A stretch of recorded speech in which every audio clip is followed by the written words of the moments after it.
அதுல முதல் ராசி மேஷத்தை பத்தி. ஒரு வருஷ காலமாக மேஷம் வந்து நல்லா தூங்குனாங்க அப்படின்னு சொல்லவே முடியாது. என்ன ஒரு ப்ளஸ் இந்த வக்கரத்தில் என்ன ஒரு ப்ளஸ்னா,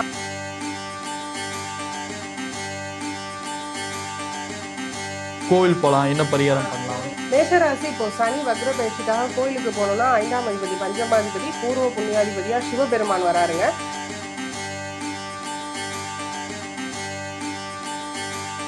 இப்போ சனி வக்ர பயிற்சி மேஷராசி பற்றி சொன்னீங்க. இப்போ இவங்களுக்கான பரிகாரங்கள் ஒன்று இருக்கலாமா? என்ன மாதிரியான பரிகாரங்கள் எடுத்துக்கலாம்? ஒரு செவ்வாய்க்கிழமை ரெட் கலர் சாதம் விச் மீன்ஸ் சாம்பார் சாதம் செஞ்சு சுவாமிக்கு நைவேத்தியம் வீட்டிலே பண்ணி நீங்களும் சாப்பிட்டு 4 பேருக்கு தானம் கொடுத்துட்டு,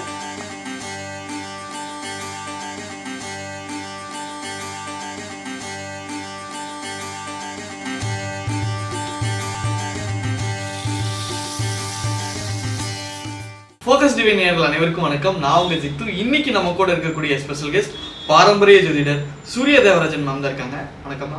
வணக்கம் சார். எப்படி இருக்கீங்க? நல்லா இருக்கீங்க. சந்தோஷமா. சமீபத்தில் இந்த சனீஸ்வரன் சொன்னாலே எல்லாருக்கும் அந்த ஒரு பயம் இருக்கும். அதுவும் சனி வக்ர பயிற்சி வேறு நடக்குது அப்படின்னு சமீபத்தில் கேள்விப்படுறோம். அது எந்தெந்த ராசிக்கு நல்லது இருக்குது, எந்தெந்த ராசிக்கு கொஞ்சம் கெடுதலாக இருக்குது அப்படின்றத பற்றி சொல்லலாமா? சொல்லலாம் சார். ஓகே, அதுக்கு முன்னாடி சனி வக்ர பயிற்சின்னு என்னன்னு தெரிஞ்சுக்கலாமா? வக்ரம் அப்படின்னா என்னன்னா, அதை ரிட்ரகேஷன்னு சொல்லுவோம். அது ஒரு அஸ்ட்ரானமிக்கல் டேர்ம். ஓகேங்களா? அதாவது சூரிய குடும்பத்தில் சூரியன், சந்திரன், ராகு, கேதுவை தவிர மீத 5 கோள்களுமே வக்ரம் ஆகுது அப்படின்னு சொல்கிறாங்க. வக்ரம்னா ஜோதிட ரீதியாக பின்னோக்கி போகிறது அப்படின்னு சொல்லப்படுது. ஆனால் கிரகங்கள் எதுவும் அஸ்ட்ரானமிக்கல் சயின்டிஃபிக்காக பார்த்தா பின்னோக்கி போகாது. அது நம்ம எப்படி எடுத்துக்கலாம் அப்படின்னா, இப்போ ஒரு ட்ரெயின் வருது, ஆப்போசிட்டில் வர ட்ரெயினுக்கு இடம் கொடுக்கணும்னா இப்போ இருக்க ட்ரெயினுக்கு ஒரு லூப்பே வச்சுருப்பாங்கல்ல, கொஞ்சம் ஒதுங்கி நிற்கும், சைடில் நிற்கும். அதுபோல் கிரகங்கள் தான் சுற்றி வர்ற நீள்வட்ட பாதையிலேருந்து கொஞ்சம் ஒதுங்கி நிற்கிது. அப்படி இருக்கும்போது அதனால என்னங்க விளைவு அப்படின்னு சொன்னால், கிரகங்களுடைய கதிர்வீச்சு தான் ஜோதிடமே.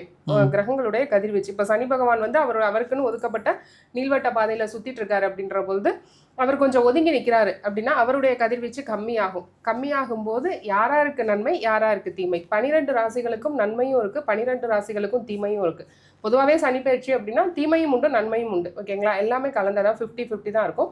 ஒவ்வொரு ராசிக்கும் என்னென்ன நன்மை, என்னென்ன தீமை அப்படின்றத நம்ம டீட்டெயிலாக பார்த்துருவோம்.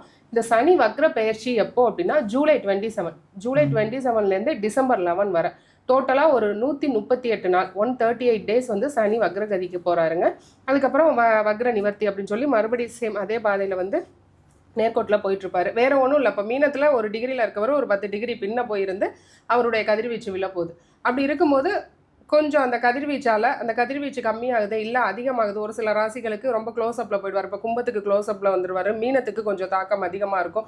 மூவானாய் போயிட்டார், மேஷத்திட்ட போயிட்டாருன்னு கொஞ்சம் திருப்தி அடைஞ்சவங்க இன்னும் ஒரு 4 மாதம் கவனமாக இருக்கணும். இதுதான் அதில் உள்ள வித்தியாசம் சார். ஓகேவா? இப்போ ஒவ்வொரு ராசிக்கும் நம்ம பார்த்துருவோம். இப்போ பொதுவான பலன்கள் இருக்குல்ல, ஒரு காமன் இருக்குது, இந்த மாதிரி நடக்குதுன்னு அதை பற்றி சொல்லலாமா?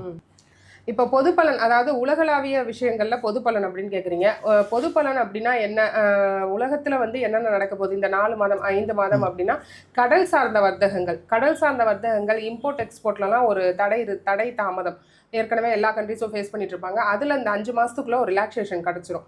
அதெல்லாம் ஃப்ரீ பண்ணி விட்டுருவார். பொதுவாக குறிப்பாக வெளிநாட்டு வர்த்தகம் வச்சிருக்கிற பிஸ்னஸ் பீப்புள் எல்லாரும் பலனடைவாங்க.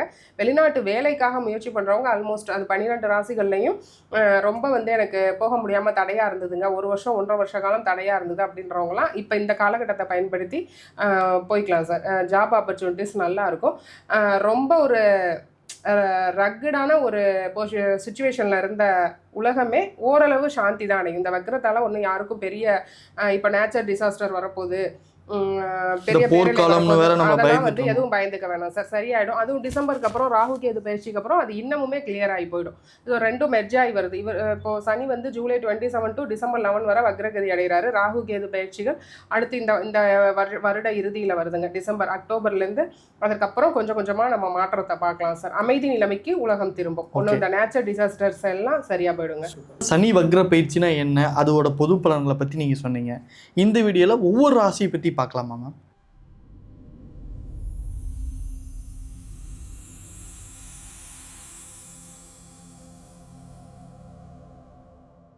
முதல் ராசி மேஷத்தை பற்றி பார்க்கலாமா? மேஷத்துக்கு சனியின் பார்வை 2, 6, 9 இந்த இடங்கள்ல வந்து சனியின் பார்வை விழப்போகுதுங்க. வக்ர சனியின் பார்வை. ஓகேங்களா? இப்போ மேஷ ராசி பொதுவாகவே ரொம்ப கலக்கத்தில் இருக்காங்க. விரய சனியாக வந்திருக்காரு, 12ஆம் இடத்துல இருக்காரு. ஒரு வருஷ காலமாக மேஷம் வந்து நல்லா தூங்குனாங்க அப்படின்னு சொல்லவே முடியாது. என்ன ஒரு ப்ளஸ் இந்த வக்கரத்தில் என்ன ஒரு ப்ளஸ்னால், அடிஷ்னல் பிஸ்னஸ் பண்ணணும்.